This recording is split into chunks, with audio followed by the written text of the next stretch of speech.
year is 1989. The Cure released the greatest album of all time, Nintendo released the Game Boy and revolutionized handheld gaming forever, Indiana Jones and the Last Crusade is the highest grossing film of the year, and nothing happened in Tiananmen Square. As big as all of these things were, today's subject was a smidge smaller in scale. In 1989, James O'Barr released a small 5-issue comic called The Crow, a story steeped in tragedy from its very inception. This quickly became a cult favorite and was big enough to get a movie 5 years later. Before I get into that story, I'm going to tell you what we're covering tonight. I'm going to talk about the stories surrounding the property, the comic, the original movie, the soundtrack, and one more special thing. Sit down, relax, and don't look as we dive into a certified goth classic. This story starts off a few years before the comic is even written. James O'Barr is a teenager with expired auto insurance, and he can't get home because the cops in the area know his car and know he doesn't have the money to be able to afford another ticket. Problem is, he needs to get home, and so he calls his girlfriend and asks for a ride home. She agrees, and on the drive to pick him up, she gets hit by a drunk driver and dies on the spot. He finds out and blames himself for what happened. As he says in the foreword of the 2011 special edition re-release of the comic, quote, "But in my mind, in some distorted monkey logic, I was responsible. If I'd only paid my car insurance. If I'd only waited 10 more minutes to call. If I'd only said, 'I'll just see you tomorrow, pumpkin.' If. There was nothing in my future but nothingness." End quote. And from this grief, the story of Eric Draven is born. This dark story is full of O'Barr's sadness, anger, self-loathing, and presents the world with the goth version of Robocop. Eric Draven and his fiancée Shelley are murdered, and Eric is given the chance to get revenge on their attackers through the powers of the Crow. Well, a talking crow that acts as a spirit guide for him. The point is, Eric is basically a superhero, hence the goth Robocop illusion. Anyways, this became a huge success for independent comics, and with every successful property comes the movie adaptation 5 years after release. Unlike a lot of those adaptations, this one had some involvement from the author, and wouldn't you know it, O'Barr became friends with the main star, which is cool. Everything was going well. All of the rewrites were necessary changes that benefited the movie, and it seemed on pace to be a real box office hit. One of the more minor changes was that Eric and Shelley were murdered the night before they were set to get married, and this will become tragically important later. If you know anything about this movie, it's what I'm about to say next. As production marches along, a large portion of the film has been shot, and now it's time to film the big scene where Eric is shot to death before he comes back from the dead and becomes the Crow. They shoot the scene, the gun shoots, the actor falls, and a problem ensues. He doesn't get back up. The medic goes and checks on him, and his pulse just drops, because the gun actually went off and shot the lead actor. See, the production team decided to play it cheap and make their own blanks, which is a terrible idea in the first place, especially because one small error means that the blank could actually shoot the bullet instead of just the smoke. And the thing is, it was an easy thing to prevent. If they had just cleaned the gun in between takes like they were supposed to, this wouldn't have happened. But when you don't follow basic safety procedures, this is what happens. Upon realizing they just shot the star of the movie, they immediately rush him to the hospital for emergency surgery, and after about 2 hours, he's pronounced dead. Now, who was this actor? His name was Brandon Lee. He was the son of Bruce Lee, and this was a movie that was supposed to help launch his career even further, as this was the first time he was the lead actor. And to make the pain worse, he was set to get married later that year. Now having 2 major losses associated with the property, James O'Barr was notoriously on record as saying something to the effect of, quote, "I wish I never wrote the fucking thing in the first place," end quote. However, as time carried forward and he grew, O'Barr learned that the true theme of The Crow isn't actually revenge, but something completely different that we'll touch on later. He talks about this very message himself in the 2011 special edition release of The Crow, which features some scenes that weren't in the original run, and this is the definitive edition, so that's what I'm talking about here today. along with the movie and other stuff. So with that background now given, let's talk about the comic, yeah? I'm actually not going to directly talk about the story of the comic, and that's for a good reason. This is a story of grief, and it's so deeply personal and fascinating to see. You can see a lot of what influenced this comic in moments like the Watchmen-style quotes, or blocks of text, that make up some of the intermissions, as I'll call them.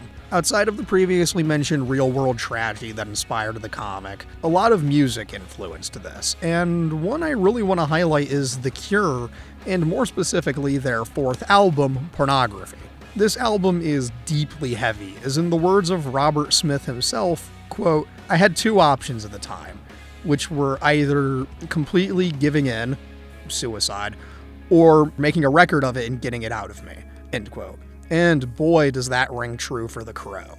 The idea of just putting all of the pain and depression you experience as you're grieving is a staple of art. Just look at Pornography by The Cure and The Downward Spiral by 9 Inch Nails, to name a couple musical examples. But all of this sadness and madness that's on display in The Crow has a twinge of beauty to it that makes it so fascinating as an art piece. But we'll get to that. There's many panels that are just made up of Eric dancing this very eloquent ballet interspersed with images of Eric engaging in self-harm. Now, keep in mind, this was made in 1989, and the conversation around that sort of content wasn't exactly what it is today, and given that I'm not qualified to talk about that with any authority, I'm going to sidestep all of it and just state that it's present.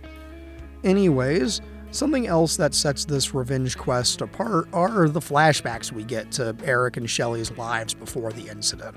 Some of these flashbacks were so personal that the author couldn't even finish the panels for the original run of the comic, only being able to finish them some 20 plus years later. Time is another interesting part of this narrative, because what ultimately ends the special edition are two segments, Sparkle Horse and Passover. Sparkle Horse serves as some great symbolism for this story, because towards the start of this edition, we see a dream sequence where Eric witnesses a white horse get caught in barbed wire, and the Crow tells him that he shouldn't have looked. Now, why a white horse? Glad you asked. And I looked, and behold, a pale horse, and his name that sat on him was Death, and hell followed with him. Revelations 6:8. It's a biblical allusion, no doubt about it, except interestingly, what is Eric if not death? Thus, what is the horse if Eric is death? That's right, the horse is symbolic of the guilt that Eric feels towards not having been able to save Shelley, the same guilt that sent him on his rampage and made him become the embodiment of death in the first place. And so, in the segment Sparkle Horse, Eric encounters the horse once more after having completed his revenge quest, and the horse again gets caught in barbed wire, this time directly in front of him. He is forced to confront the literal embodiment of his guilt and inability to forgive himself, so he does the right thing by euthanizing the horse and letting go of all that was holding him back, which leads directly into Passover. But before that, the Crow tells Eric that he shouldn't run away from the lady in black the next time he sees her, which will make sense in a moment. Passover is the end of everything.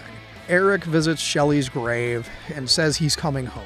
But his final words are the most interesting part of this, because he directly says, quote, "Remember when you asked mine and I said forever? You said only forever. It's forever now." And he's not shown again, with the implication being now he's dead and returned to Shelley forever.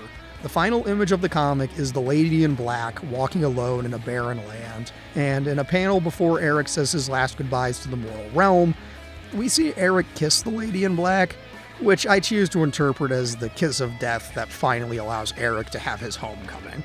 It's a great visual and a great note to end things on, because the only way he was able to move on was when he finally learned to forgive himself for what happened. The revenge wasn't the point of the story. It was learning to forgive yourself and finally allowing yourself to move on.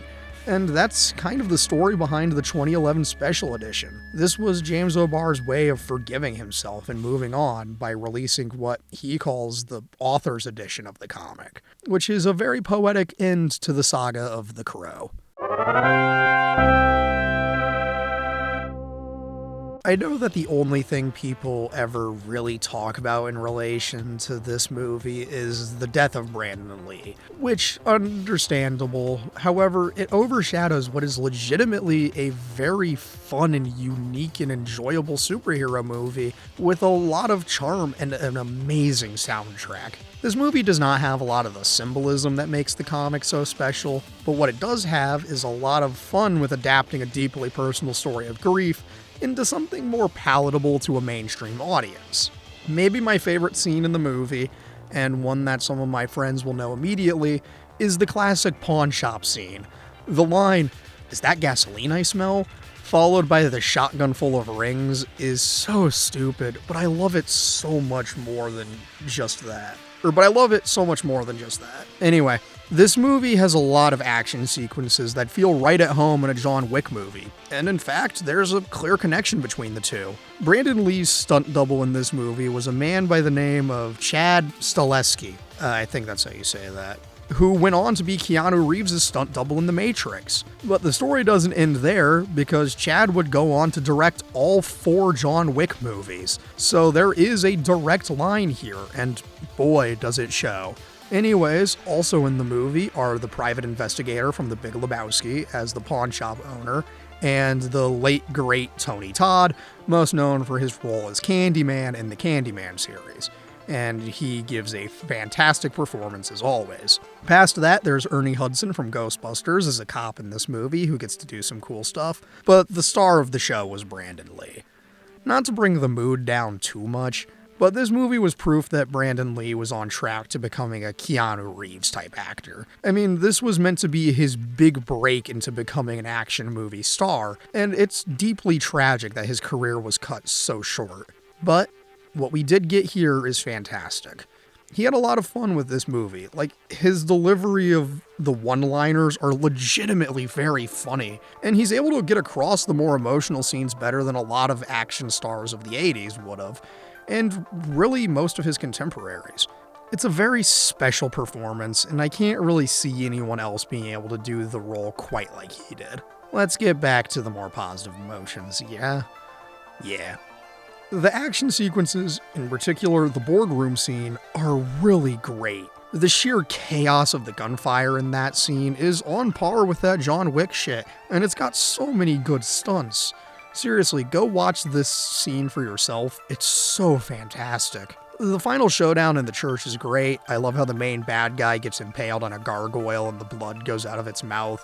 It's a very funny small detail. Of course, the shotgun full of rings exploding pawn shop scene is one of the greatest scenes of all time, but I want to acknowledge some of the more smaller scale moments, like Eric getting suited up and parkouring across the rooftops, set to a very special original song, which makes for a great segue into my next point. So, if there's anything I love, it's a good soundtrack, and by God, do the movie and comic have a great one. I know what you're thinking, how does a comic have a soundtrack, dipshit? It's on paper, it can't possibly have music. And to that, I'd say that there's no need to be so harsh, and also shut up and let me explain. The comic has occasional pages with poems and lyrics throughout. The lyrics in particular are the more interesting thing to bring up, because you get lyrics from some certified goth classic bands like Joy Division and, more importantly to me, The Cure.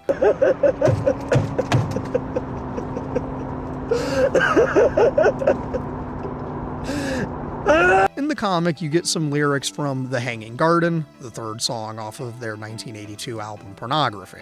Now, this is significant because that whole album is incredibly hard to listen to.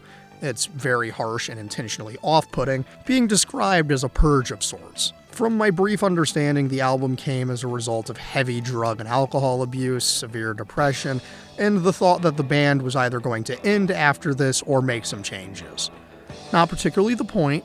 The main point is that it was just purging every negative thought and emotion, and that should ring a bell to this very comic. Of course, this comic came out in 1989, and it had been in production for a while, but something particularly notable happened that same year, and it's the release of Disintegration by The Cure, which, as alluded to in the very beginning of this video, is one of the greatest albums of all time, if not the greatest. Now, I'd love to go on a tangent and talk about this album at length, but I'm going to have some restraint and not do that, no matter how tempting it is. You may be wondering where the hell the connection is, and don't worry, this is all relevant to the movie. This movie has the most insane mix of artists for its soundtrack. I mean, this movie came out in 1994, and you're getting some artists at the top of their game. This shit got The Cure, 9 Inch Nails, Violent Femmes, Stone Temple Pilots, just to name a few. Hell, apparently Smashing Pumpkins were supposed to have a song on this soundtrack, and they pulled it to put it on Siamese Dream because they liked it that much. From what my limited research and memory recalls, anyway. The point is, in the time between production and release, 9 Inch Nails was on their way to releasing The Downward Spiral, The Cure was 1 to 2 years post-Wish, and Stone Temple Pilots were working on their second album, Purple. So a lot of these artists are at the top of their respective games, and they're all here. Now, while I'm gonna maybe talk about The Downward Spiral in a more experimental quick vid, it doesn't matter here.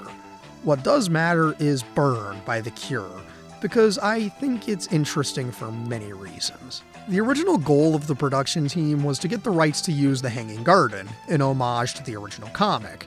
And so they go about this the way you do when you want to use a song in a movie. You ask the rights holder, or preferably the musician themselves if they're still alive. They asked Robert Smith, and the story goes he took a look at what they sent him, and he decided that he'd do them one better than giving them the rights to use the song, and decided to give them an original song. Thus, Burn was born. And boy, what a song. Of the songs in the movie, this is the best one because it fits the tone and narrative so well. All of the lyrics are relevant to the property, and it's fantastic. Tonally, this is The Cure working in the style of The Hanging Garden, and it works, even though this was the era of songwriting that I like a fair bit, with things like Letter to Elise, To Wish Impossible Things, and of course the biggest misrepresentation of what The Cure is, Friday I'm in Love, but that's besides the point. Burn is so goddamn good, and it fits the vibe so well. Just go listen to it, man. You won't regret it. So, funny story, I took so long making this that I had to scrap a lot of stuff. This was meant to be done and dusted before the 2024 remake came out. Hell, I was writing this when the first trailer came out and plan to ignore it as I do with every remake that comes out. However, curiosity got the better of me, so I got some friends together and we watched this piece of shit, alongside 2 other movies that were exponentially better, The Toxic Avenger and Faust, Love of the Damned, in case you weren't wondering. My expectations were on the ground with this thing.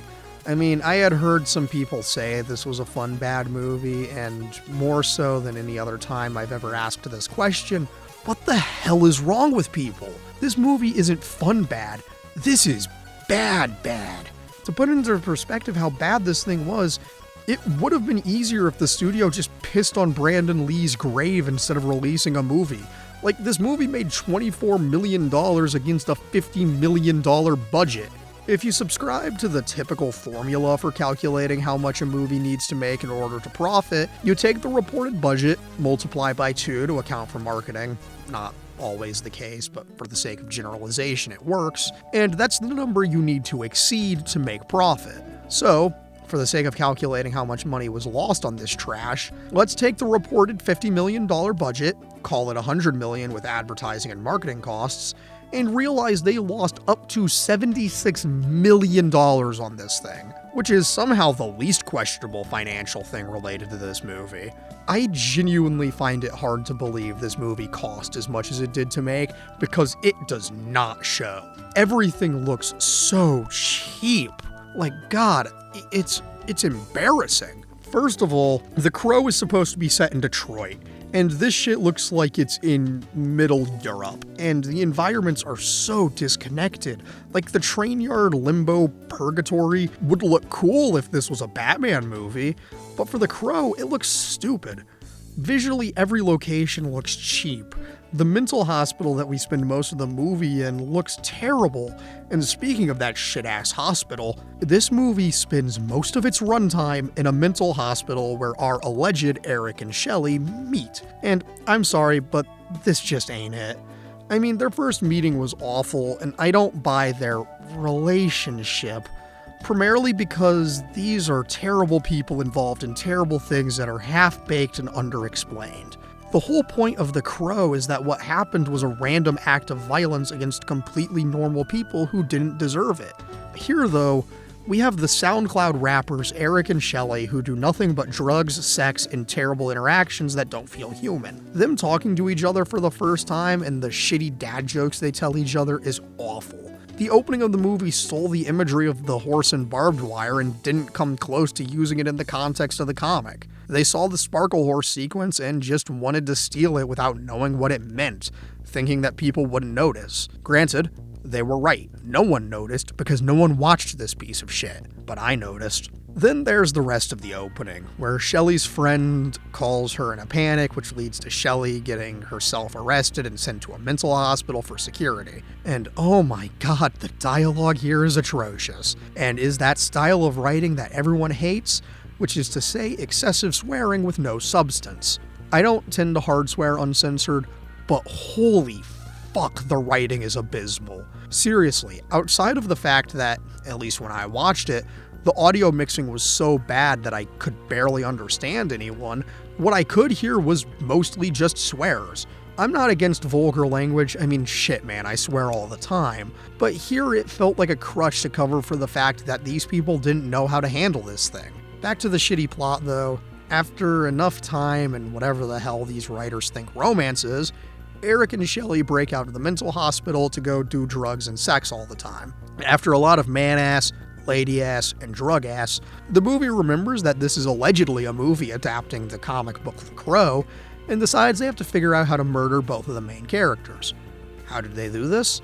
By remembering that the actor playing Shelly is allegedly a musician, and having her do a song for the movie by randomly giving her the aspiration to be a musician or something. It wasn't really established in the context of the movie, but boy did I sure call that shit as soon as I figured out who the hell the actor is. I'd apologize for not knowing who this person is, but you watch this disaster and it's no wonder they only have like 3 non-music video credits on IMDb.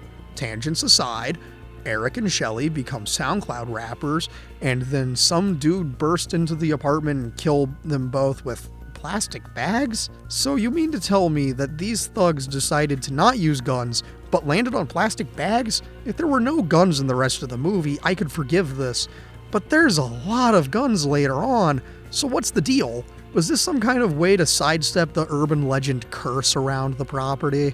I'd love an answer from someone who made this, but I'm not gonna go out of my way to get one. More likely than not, it was a random choice because, outside of a single scene, everything was randomly cobbled together. Anyways, they get suffocated by some random thugs and maybe connected to the criminal shit that killed Shelly's friend at the start of the movie.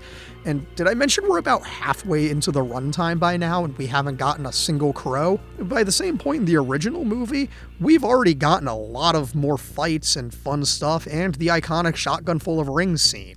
The thugs then go and throw the bodies into a river, and Eric gains consciousness in this Arkham City-ass train yard where this cool-ass old dude, who was definitely too good for this movie, tells Eric that he's gonna have to kill this evil-ass old dude who killed Shelly's friend or something if he ever wants to see Shelly again. Then it's time for the most boring action sequences intercut with long stretches of the most droll exposition that don't matter. Then all of a sudden Eric doubts his love for Shelly, losing his powers and getting killed. He wakes up in the train yard again, the guy tells him he done screwed up and everything is boned, but Eric promises he'll trade places with Shelly's soul if it means she'll get to live again, so the guy sends this bitch-ass cuck back to finish the job. If it feels like this is going fast, just know I've skipped until the last like 15 minutes of the movie and you missed nothing of substance. As suddenly as Eric died, it's time for this movie to wrap up the non-existent plot, which means we're getting the one legitimately fine sequence of the movie, the Opera House Slaughter. This is a John Wick-ass massacre in the spirit of the boardroom scene in the original Crow, and it's all occurring as this opera goes on, and it's a lot of fun. But it's so late into the movie that it doesn't recover all the other slop that happened. This may be the closest a movie has come to being Life is Strange Before the Storm, And just like that game, the one fine scene was immediately ruined the moment exposition reared its ugly head.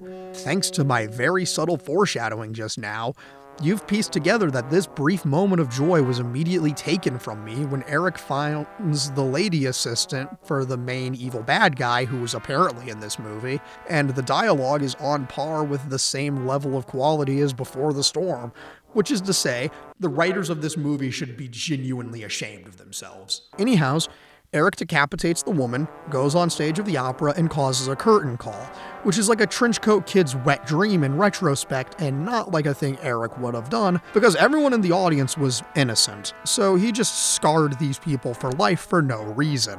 Eric takes the information he got from Woman and goes off to kill the big evil bad guy in his big ol' house, but somehow Palpatine, or whoever the fuck the main bad guy is, tries to steal Eric's powers. They end up in the train yard, there's a shitty fight sequence, and Eric wins! Eric and Shelly reunite for a moment, then Eric goes to hell and doesn't come back. Shelly wakes up, and the old guy tells her that he gave up his soul to return her to the land of the living. She carries on, the movie is over, and my time was wasted. Before this essay wraps up, I want to say that I cannot fathom that people liked this movie, because there are some degenerates out there that thought this was a good movie. There were people saying this movie was a good bad movie, and as a professional movie watcher, I have an eye for good bad movies, which is a long way of saying this ain't it. Suburban Sasquatch is a good bad movie. The Room is a good bad movie. Faust, Love of the Damned is a good bad movie. This is a bad movie. It's got nothing going for it, except for a single action sequence that was actually fun and was immediately ruined when the movie returned to the exposition. Also, I hate to say this, but The Crow is supposed to have music. This movie did not. There is allegedly a soundtrack, but what I was able to find on Spotify was not music. There was nothing recognizable in the movie because it was just slop. They didn't even bother to get the rights to use music from the original, because at least then I would have felt something while watching this.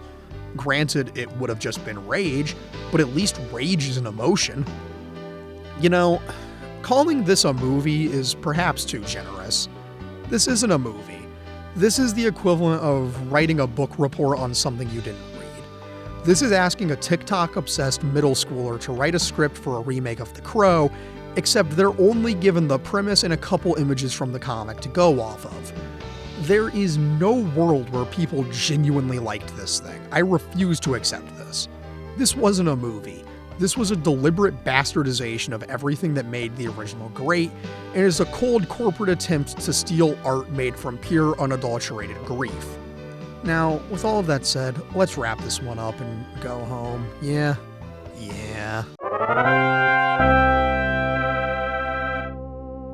And that's The Crow talked about. All of it that matters anyway. I know there's a lot more Crow stuff, but I don't need or want to acknowledge its existence. The comic is genuinely art, the original movie is a great movie night pick, and the 2024 remake is a travesty that you couldn't pay me enough to rewatch.